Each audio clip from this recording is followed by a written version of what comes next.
contemplar esas imágenes inmortales captadas por Hermann Schwarz y por Vera Lentz de momentos terribles y también de momentos jubilosos de nuestra historia reciente. Vera Lentz y Hermann Schwarz están aquí en nuestros estudios y con ellos vamos a conversar luego de la pausa. No se vayan, esto es Abre los Ojos.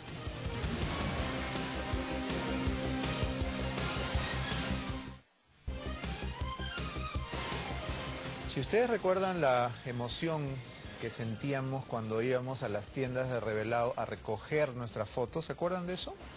¿No? Había que esperar unos días, había que ir a pagar, recoger, y la emoción de abrir el sobre y ver las fotos era una cosa impagable. Bueno, creo que el ejemplo sirve perfectamente para comparar lo que era la fotografía de mis tiempos, la fotografía con cámara, con rollo, con revelado, y la fotografía digital, que ahora que es muy moderna y muy bonita, pero que es totalmente otra cosa. Para hablar de esa fotografía de los buenos tiempos, y de los buenos tiempos del periodismo, dicho sea de paso, hemos invitado esta mañana a Vera Lentz y Hermann Schwarz, que son dos grandes fotógrafos que han participado, están participando de la Bienal de Fotografía de Lima. Buenos días, gracias por venir esta mañana. Gracias. Quería empezar hablando justamente de esta pena, esta nostalgia que nos da cuando recordamos lo que era la foto de película, la foto de revelado. ¿Qué crees tú, Vera, que se ha perdido con la modernidad, con el hecho de que no solamente sea tan fácil tomar fotos, entre comillas, sino que todos son fotógrafos porque todos tienen una cámara en su celular y ahora todos se sienten fotógrafos? ¿Cuán buena es esta democratización, entre comillas? Bueno, tiene sus ventajas, ¿no? De todas maneras, ¿no? Tiene sus ventajas porque la fotografía está más accesible. Pero por otro lado, yo siempre pienso cómo se va a, formar un archivo de la época, porque si las computadoras están cada rato cambiando, ¿cómo vas a, renovar los formatos? Sí, los formatos, o sea, si tú tomas en un formato, después aquí a 10 años, de alguna manera te has descuidado, no has pasado al nuevo sistema, o sea, ¿cómo se va a, guardar la historia? Eso es lo que para mí me parece bien, bien importante, ¿no? Y preocupante, claro. Preocupante es la palabra, sí, preocupante, sí, porque ¿cómo se va a hacer? Y quizás todas las tomas que la gente toma de sus casas, de su vida, de todo, eso también se perderá, pues, ¿no? Porque si no hay una forma de archivar, ¿no? Físicamente, sí, digamos. físicamente, ¿no? O sea, no sé, eso es lo que a mí más me perturba de la cuestión digital. Hermann, viendo de nuevo los retratos que has presentado en tu exposición, Al ras del suelo, se llamó, ¿no? Estaba pensando qué talento o qué virtud debería tener un retratista para poder, como lo has logrado tú en muchas ocasiones, retratar el espíritu, plasmar el alma de los personajes en un papel. Lo conseguiste, por ejemplo, con Humareda, con Borges, con Blanca Varela. ¿Cuál es ese algo que hay que tener para conseguir eso que tú haces? En principio, respeto, ¿no? Respeto por el personaje que estás fotografiando o retratando. Y eso conlleva lecturas, cierta preparación, digamos. ¿Conocimiento del personaje? Algo. ¿Es mejor fotografiar a alguien sobre el cual tú tienes información que a un desconocido? Obviamente. ¿Por qué? Aunque no siempre, o sea, no siempre tienes la oportunidad de hacerlo. Muchas veces tienes que fotografiar personajes que, por comisiones que te dan, del cual nunca has escuchado hablar, pero de alguna manera participas en las entrevistas y te vas enterando de lo que está pasando y por ahí pueden salir algunas ideas, ¿no? Tienes que tener conocimiento de tu equipo, tienes que tener conocimiento de la incidencia de la luz sobre el personaje, pequeños detalles que tienes que preparar antes de una sesión, ¿no?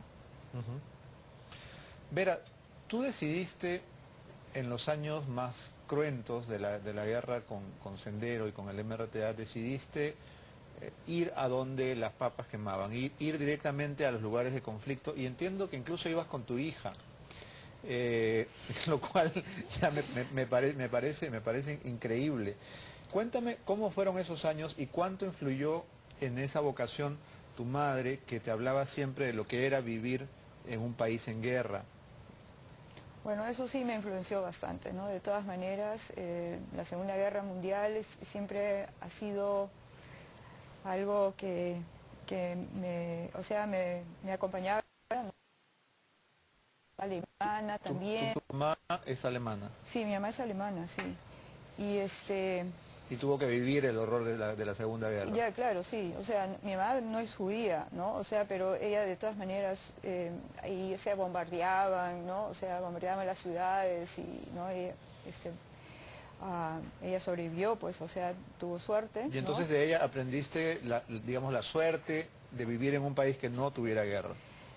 Sí, no, ella no Hasta que hablaba, llegó. sí, ella no hablaba mucho, entonces era como un enigma que me había puesto, ¿no? O sea, debes estar feliz que no vives en una guerra, tú no has sentido el hambre, tú no has sentido el miedo, ¿no? Eso me decía, ¿no? O sea, no hablaba específicamente, yo traté ahora de entrevistarla un poco, que ya estaba, me fui a verla el 2007, y la compañía hasta que se murió, pero ya las fechas ya no concordaban, ¿no? Pero sí la grabé, le tomé, ¿no? Testimonios de la época, aunque ya las fechas ya no concordaban, ¿no? Pero de los bombardeos, de cómo era estudiar en esa época, ¿no? La época de Hitler. ¿Y cómo fue tu decisión? Es decir, a nadie se le ocurría, a nadie le pasaba por la cabeza ir a Ayacucho, ir al Guayaga, ir a las zonas donde estaban ocurriendo todas estas masacres. No sé, yo quería hacer eso. O sea, había estudiado periodismo, fotografía, o sea, yo empecé tarde, ¿no? Me tomó 30 años para decidir que quería hacer fotoperiodismo, ¿no? Me interesó la fotografía social y después estudiando en Nueva York también estaba viendo todos los trabajos que habían hecho colegas, ¿no? O sea, como Susan Maicelas, que se fue a Salvador, a Nicaragua, los trabajos de Philip John Griffiths en Vietnam, de Don McCullin, el inglés que fotografió todas las guerras, que vino a darnos un curso, ¿no? Una charla, el Dimitri Valtermans. Entonces, con mi pasado de mi mamá que siempre hablaba de la guerra y viendo todas esas imágenes, dije, bueno, no, esto es lo que quiero hacer, ¿no? Entonces ya no tuve tiempo así, porque ya tenía 30 años, ¿no? Ya no tuve tiempo de entrar a un periódico y todo. Dije, no, yo quiero hacerlo. Y por eso en Estados Unidos todo el mundo hablaba ¿cómo se llama?, de Centroamérica. Y me fui también una vez a Centroamérica, a la frontera con Salvador y Honduras para hacer... Solo por ser testigo. Sí, por ser testigo y ver la cuestión de los refugiados, ¿no? Que venían, porque Honduras era un país de refugiados, estaba Guatemala, estaban salvadoreños y Nicaragua.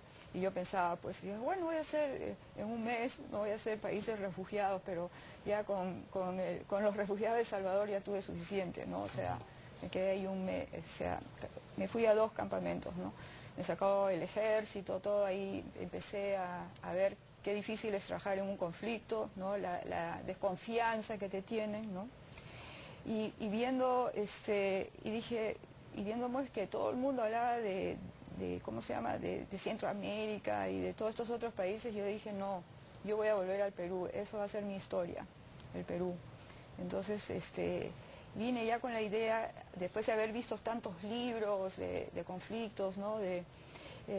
Vine ya con la idea de que tengo que documentarlo de todos los lados, eso era importante, ¿no? Bien, de hecho lo has logrado. La exposición de Vera Lenz está en la Casa Rímac, que queda en el Jirón Junín, en el centro de Lima. Se llama No se puede mirar, y realmente hay momentos en los cuales el título tiene sentido, porque lo que ha hecho Vera es reportar los años más sangrientos de la guerra con el terror, y yo creo que todos, y sobre todo los jóvenes, deberían acudir a esa exposición para aprender lo que este país tuvo que sufrir para conseguir llegar a donde hemos llegado. Germán, tus años de reportero quizás se han visto de algún modo opacados por el gran retratista que eres, pero en la exposición también hay parte de ese trabajo de calle. ¿Con cuál te quedas si tuvieras que escoger? Porque son 2 oficios o 2 talentos que van por cuerdas separadas. Es la imagen lo que me interesa ahí, ¿no? Y es la historia. Algo que ahora escuchándola a Vera, los dos tenemos padre, ella bueno, tiene madre alemana, mi padre es alemán, o fue alemán, y a mí también le escuchaba mucho las historias que él contaba. Él era capitán de travesía de la Marina Mercante. Él nació en 1893, yo nací cuando él tenía 60 años y yo era oreja para él, o sea, yo escuchaba sus historias en estos grandes veleros de 4 palos que traían mercadería a Lima, y llegó en la época de Leguía, trabajó en la hacienda Gildemeister, con los Gildemeister, poniendo los pilones en el muelle de Malabrigo, en fin, una serie de historias que a mí me encantaban escuchar y por ahí es que me nace esta pasión por la historia, ¿no? ¿Un fotógrafo es un narrador también? Es un cronista, sí, sí. Esto que se dicen que una imagen vale por 1000 palabras, muchas veces es cierto, sobre todo en un país donde la gente no lee, ¿no? Entonces llevamos la ventaja y los fotógrafos, entonces podemos contar muchas cosas. Eso ha sido como un balazo, ¿eh? Me acabo de deprimir. Cuenta lo que pasó con tu libro. Pero es verdad, es Sí, totalmente cierto. Ahora, es horrible. volviendo al tema de la guerra con el terror, de hecho, ambos tienen experiencias innumerables para contar y tendríamos que extender este programa hasta la noche probablemente para poder conocer sus experiencias reporteriles, pero quería solamente pedirles alguna que escojan así al azar de sus años de reporteros. Vera, tú debes tener miles de historias porque has estado, de acuerdo a lo que vemos en tus fotos, directamente en donde estallaba el fuego. ¿Cuál te gustaría compartir? Bueno, puedo compartir la que hice un viaje con diputado Olivera y 8 personas más. Cuando era prestigioso. Sí, nos fuimos quería viajar a Chapi, donde se había dicho que habían habido bombardeos, pero no se podía llegar desde Ayacucho y se decidió ir por el Cusco. Entonces llegamos hasta Quillabamba, de Quillabamba el carro hasta final de carretera, ¿no? Rosas Pata, por ahí, y ahí empezamos a caminar por 23 días. Había sido que iba a ser nomás 3 días este viaje, ¿no? Que en 3 días íbamos a llegar, pero lo que teníamos que llegar es al río Apurímac, donde había una oroya que teníamos que cruzar. Pero cuando llegamos a la Oroya, ya el ejército parece que había quitado la soga, ya no se pudo cruzar el Apurímac. Entonces caminamos, varias de las personas que nos acompañaron eran de Luzmahuayco, que habían sido detenidos por terrorismo y que ellos sabían dónde habían fosas y querían llevarnos hasta Luzmahuayco, pero entonces tratamos de llegar a Luzmahuayco. Nunca llegamos ahí, llegamos nomás hasta las afueras de Cacaupampa, más o menos, que eso ya era territorio de sendero, y ahí es donde me pasó que yo ya estaba totalmente deshecha, porque todo lo hice en hojotas, porque mis botas porque las botas me habían sacado ampollas, y por suerte me había comprado hojotas, y crucé Abras de 5000 metros en hojotas, ¿no? Wow. Sí, y estaba caminando ya con todo el equipo y como llovía, siempre cuidando el equipo ahí así en las noches porque no teníamos dónde dormir, a veces nomás con el plástico. Y estaba caminando, estaba en una trocha hacia Miljar, donde estaba todo abandonado. Es increíble cómo te acuerdas los nombres de todos los poblados. Sí, porque como estoy haciendo las leyendas para tu libro, claro. Sí. Entonces ahí estaba caminando por la trocha, así, y un joven me dice, ¡salta! ¿No? Y yo salto porque ya estaba un poco apática, y salto y todo el piso se me va abajo. Y me agarro con los codos, y había sido una trampa de tigre, ¿no? Esas de Vietnam, con estacas, y por suerte salté, porque si no me hubiera caído de pecho. Por suerte ¿Había ese tipo de trampas? Sí, sí. ¿Los senderistas ponían estas Sí, trampas sí. con púas abajo? Sí, con estacas, sí. Sí, esa era... me jalaron, yo no podía ni pararme por casi 5 minutos, ¿no? Porque no, mis piernas eran como gelatina, yo no me podía parar del susto. ¿Y te quedaste en el borde? Sí, así, con todo el equipo que me jalaba. Sí, pero por eso en el borde ya, si me hubiera caído hacia adentro no hubiera sido tan trágico, ¿no? Era, si no hubiera saltado, me hubiera caído así de pecho, entonces, y decían que ponían excremento sobre las púas, ¿no? Para que te infectes, ¿no? Y hacen el libro de Chung y de Edilberto Jiménez, el que dibuja, él también toma ese testimonio de cómo cómo ellos tenían que hacer esas ¿cómo se llama? Esas trampas. Era Sí. peor que un campo minado, porque digamos, Sí. eso te condena a una muerte Ahí, horrenda, ¿no? sí, pues sí, sí, ahí, o sea, y por suerte salté, ¿no? Por suerte. Eso Qué sí, increíble. sí, eso me recuerdo, porque no me podía parar. No pude ni tomar foto, porque me temblaba toda la mano. No podía ni sacar la ¿Qué cámara. año era esto? O 1986, en febrero o marzo. Entre febrero y marzo. Wow. Sí, y ahí se vio todo el abandono de la zona, ¿no? Esa es la zona donde ahora pasó todo. Esa es la zona donde pasó todo y, por ejemplo, nadie se interesó en realmente escuchar, ¿no? Qué abandonada estaba la zona en esa época. Nomás, como no llegamos al sitio, ya nadie quería saber, ¿no? Bueno, fallaron, ya, ¿no? una entrevista a televisión queda muy cortita para poder escuchar tus historias y de hecho tu libro sí nos las contará. ¿Cuándo aparece? Todavía, bueno, me faltan como 3, 4 meses de ¿Se va a trabajo. llamar No se puede mirar? No, ¿Cómo no se llama creo, el libro? no sé todavía. Ah, no sé. tienes título todavía. No, pero un poco estaba pensando Ríos de Sangre, porque esa es la estrategia de Sendero, ¿no? La Bueno, y estrategia- también lo que declaró alguna vez un primer ministro, ¿no? Sí. Armando Villanueva. Ah, sí, Sí, ¿qué, sí, no, sí, ¿qué sí. dijo? ¿Qué dijo? No tengo la cita exacta, Pero más o menos... recuerdo haber escuchado su declaración en esa época. Teníamos Sí. que ir a Google. Ya, sí. Pero sí dijo Ya, algo ya. así. Germán, tú has sido también, y eres editor, aparte de fotógrafo, y quería tu reflexión sobre lo que hemos visto en estos últimos días, la cantidad de notoriedad que han obtenido los Quispe Palomino y que ha hecho que se ponga en entredicho cuánto se debe mostrar y cuánto no, cuánto se le hace propaganda al enemigo y cuáles deberían ser los criterios mínimos que habría que guardar para no terminar propagandizando asesinos. Es decir, ¿es éticamente correcto colocar a un asesino triunfante, sonriente, solazándose de sus crímenes, por ejemplo?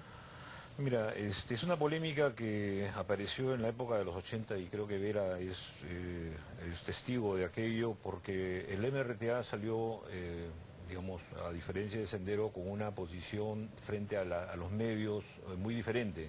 Sacaban cara, hacían comunicados, hacían conferencias de prensa, básicamente para la prensa extranjera. Y se decía, pues, si sacar estas imágenes estabas haciéndole el juego a la subversión. Y yo creo que, bueno, de ese momento hasta ahora ha pasado mucho tiempo y eso en Sendero, por ejemplo, no era posible. Sendero nunca sacó la cara, nunca hizo ninguna aparición pública, salvo esta famosa entrevista que se le hizo La entrevista del siglo. Había algún momento que lo sacó el diario, digamos, no era de Marca, era del diario, cuando Ya ya no era de Marca, ¿no? No. En el de Marca trabajaste tú. Sí, no, bueno, que en el Caballo Rojo, ¿no? Claro, pero digamos, trataron de confundir, ¿no? Porque... No, agarraron el archivo, o sea, mis fotos se seguían saliendo en el diario Senderista. ¿De Sendero? Sí, Sí. porque agarraron el archivo, lo dejaron un poco morir, nunca se deshizo formalmente y Sendero lo tomó, ¿no? Y sacó el Marca del camino y dejó el diario, ¿no? Como su nombre. Pero ha pasado mucho tiempo, digamos, y aunque es criticable, digamos, que salgan estas imágenes, pero finalmente sirven para identificar a los asesinos, ¿no? Ahí están las caras, ahí ahí está el cinismo. Yo creo que esa indignación que he visto de parte tuya y que he visto de parte de mucha gente, de ponerlos en primera plana tan destacado, digamos, ¿no? en los medios más importantes de Lima, es un poco hacerles el juego, sí, pero a la vez demuestra que los periodistas pueden lograr cosas que el Estado no hace, ¿no? Mira tú al padre de este joven Vilca caminando por la jungla llamando a su hijo. Y solamente con periodistas. Entonces, si nadie lo está haciendo, hay que hacerlo, pues, ¿no? Hay que hacerlo, hay que desenmascararlos, hay que mostrar sus rostros para que los identifiquen, uno, porque ellos se confunden con la población. Es decir, Sendero no ha cambiado la estrategia, ellos golpean y se confunden con la población y nadie los encuentra. Vera, Patricia del Río, colega nuestra, acaba de escribir algo que es curioso. Dice, no se puede mirar, dialoga con abre los ojos. No se puede mirar, se llama tu exposición, y este noticiero se llama Abre los ojos. Qué bonita ironía, ¿no? Sí, pues. Sí.